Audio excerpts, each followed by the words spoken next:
Speaking of call centers, Dubai residents are getting unnecessarily salty with telemarketers, and that's the word on the street these days. Now, getting those back-to-back sales calls, spam calls, definitely gets infuriating, especially if you are on a time crunch. However, that shouldn't dictate the tone in which we speak to these representatives. Now, telemarketing positions are often the most demanding and draining. Now, imagine spending 9 hours a day calling and attempting to converse with strangers just to bag that one sale.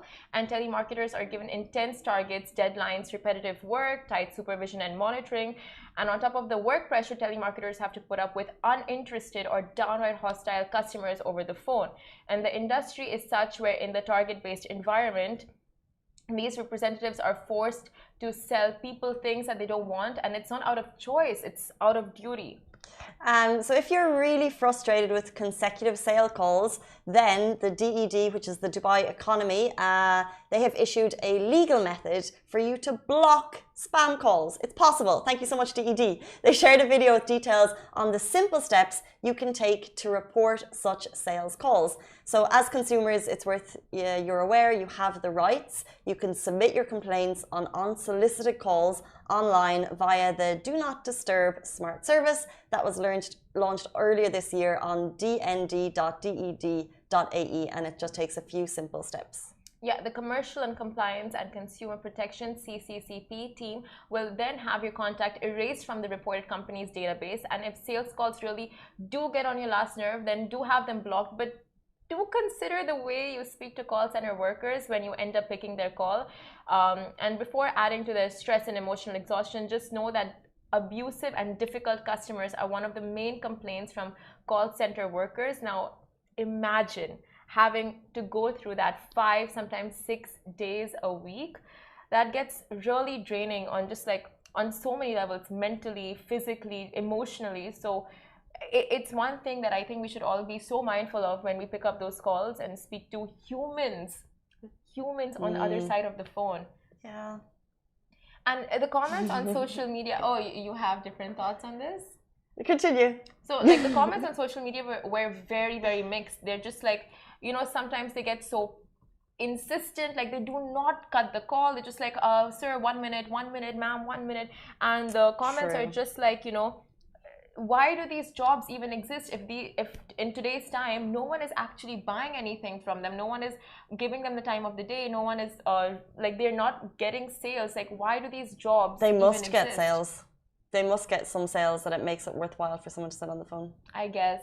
I mean, yeah, I'm sure like out of 10 maybe 1 or 2, but people are like these days this line of work, mostly like marketing through the phone, it's you know, getting less and less effective. So why not kind of transition this position into something else? True. Or even just put a bot at the end of the phone, because they'll be saying the same thing. And if the bot can sense that the person is receptive, then put a person on it so less people.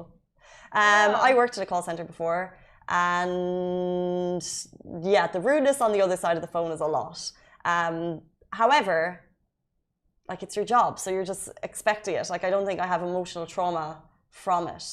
I have more emotional trauma from being on the street trying to sell people things and being like, hello, and they're like, go away, sorry, because it's very personal, it's face to face. But if you're on the other end of the phone, you're like, okay. It can be quite negative. However, I 100% agree that the tactics of the callers, so having done the job before, that every time I get the call now, I'll say, no, thank you. I'm okay, thank you. No, thank you. And I'm ready to hang up. So if they accept that, totally fine. My day's not put out. Their day's not hopefully put out by my negativity and saying no. However, if they egg at you to keep you on the phone and they're like, but this is really important, I'm like, what is it? You know, if they really try, it's really frustrating, because you're like, I need to hang up. I'm trying to be as polite as possible.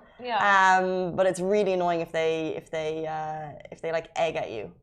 Yeah, I mean, there are so many factors that play into this, but I think if we just speak about call center workers in a whole, and apart from telemarketers, just like, you know, those who we call, like, when our food orders are late, or our Amazon packages are late, just like the way we speak to them as well. Because I had friends back in my university days who used to work in call centers as like part-time, and they used to be like, you know, you try to help the customers, but like they don't understand that you're there to help them, and they just want to get so angry from the word go.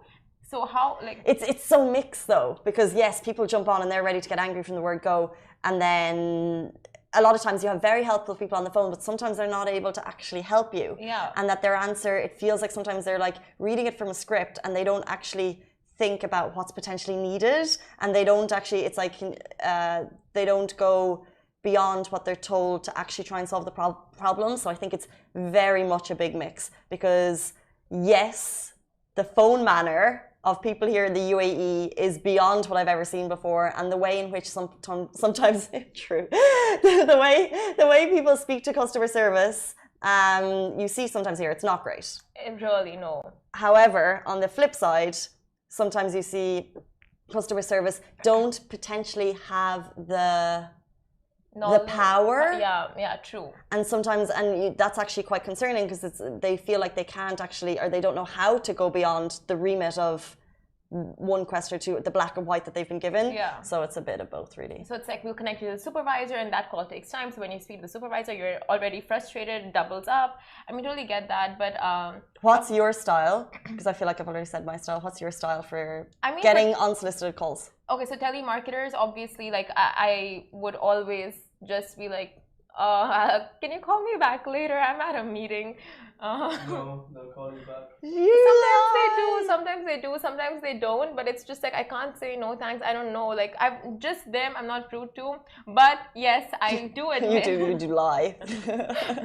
I do admit, for like, delivery calls and stuff, when you are actually at that brink of exhaustion with your orders, you do get so frustrated, and comes out on the person on the other side of the call. So of course, I think that's just a reminder of all of us to be, mindful of how we speak to them. Tricky. I feel like everyone has an opinion on this. Yeah. Thoughts? Opinions? Thoughts, guys? Let's move on to something a lot more exciting. We are talking